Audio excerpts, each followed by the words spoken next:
Deep in the silent void of space, the United Planets cruiser C-57D approaches a world that shouldn't exist, as Commander Adams prepares his crew for the final descent into the unknown.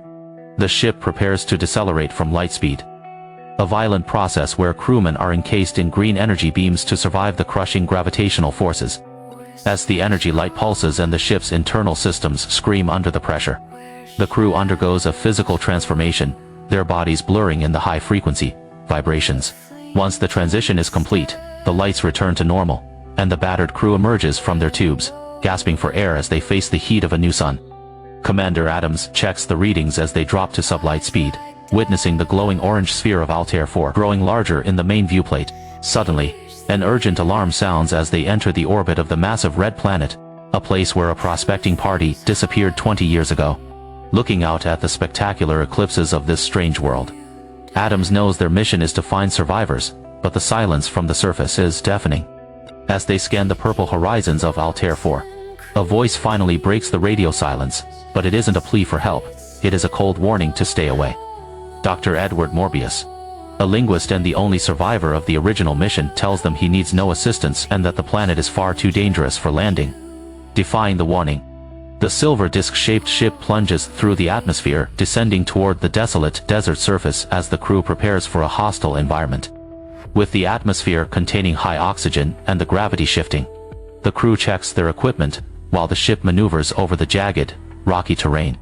Jerry, the radio operator, detects no signs of civilization below, only sand and stone, until a sudden radar scan hits them from a localized area on the ground. The ship prepares for a possible combat situation as a human voice identifies itself once more as Morbius, insisting that he cannot guarantee the crew's safety. Ignoring the reclusive scientist's threats, Adams demands landing coordinates, and the C-57D begins its final vertical descent, firing its blue ion thrusters to stabilize. As the massive ship touches down on the alkaline flats, the crew gears up with blasters, stepping out into a world where the sky is a toxic shade of green. Their arrival is immediately met by a fast-moving cloud of dust on the horizon, signaling that something or someone is racing toward them with incredible speed. A futuristic vehicle skids to a halt before the armed crew, revealing a pilot unlike anything they have ever seen, a highly advanced, multifunctional robot. This is Robbie the robot, an entity capable of speaking 187 languages, who has been sent by Morbius to escort the officers to his private residence. Robbie explains that oxygen is a nuisance because it causes rust, showcasing a dry wit that startles the battle. Hardened space explorers, the crew boards the transport, which is covered by a transparent shield, and they are whisked away through a landscape of sharp rocks and alien flora. They arrive at a hidden oasis, a breathtaking garden surrounding a sleek, ultra-modern villa where Dr. Morbius waits for them with cold, arrogant hospitality. Morbius treats them to a meal made entirely of synthesized molecules, demonstrating that Robbie is not just a servant, but a mobile chemical laboratory. To show the robot's strength and safety protocols, Morbius orders Robbie to turn a blaster on Commander Adams, testing the machine's programming to its limits. When the robot is ordered to kill, its circuits spark and fail. Its prime directive to never harm a human being causes a total mechanical breakdown. Adams is stunned when Morbius reveals he built this technological marvel himself during his first few months on the planet, using knowledge far beyond Earth's science.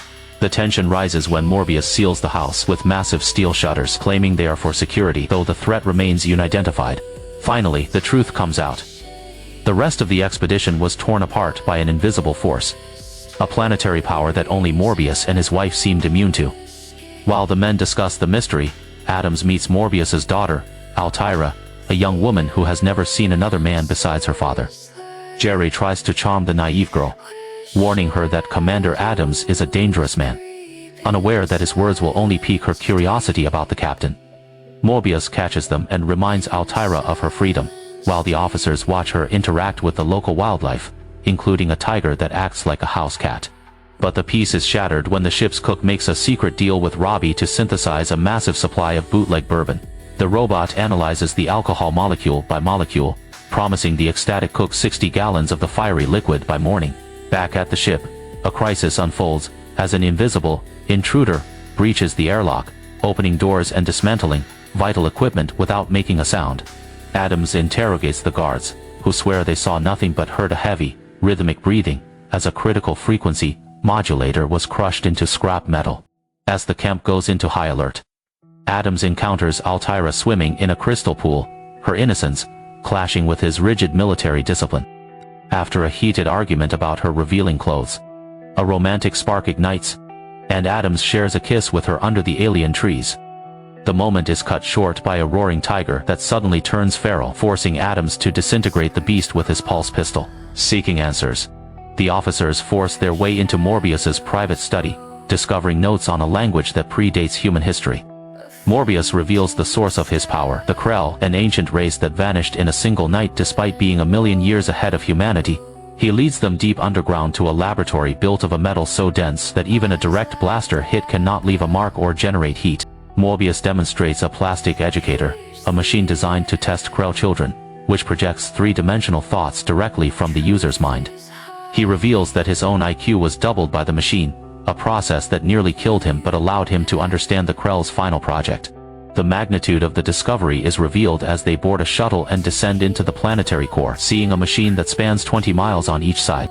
It is a self-maintaining power plant fueled by thousands of thermonuclear reactors waiting for centuries to be activated by a mind strong enough to command it. But the power has a price. As the invisible monster returns to the camp, its heavy footsteps leaving massive clawed prints in the desert sand. In a desperate battle, the crew fires their heavy energy cannons into the darkness, revealing the terrifying silhouette of a fanged muscular beast. The creature is made of pure energy, shrugging off billions of electron volts, as it tears through the ship's defenses and kills the officers one by one. As Morbius awakens from a nightmare in his lab, the monster disappears, leading Adams to a horrifying realization about the nature of the Krell's downfall. A dying officer whispers the truth. The Krell built a machine to create matter from thought, but they forgot the monsters from the subconscious mind, the ID. Adams confronts Morbius, explaining that the invisible beast is the Doctor's own suppressed rage and jealousy manifested by the Krell machine. The monster attacks the villa, melting through 26 inches of Krell metal as Morbius finally admits his guilt, sacrificing himself to shut down the reactors. With the planet set to self-destruct, Adams and Altaira flee to the stars, watching as Altair 4 is consumed by the very power that was meant to be humanity's greatest gift.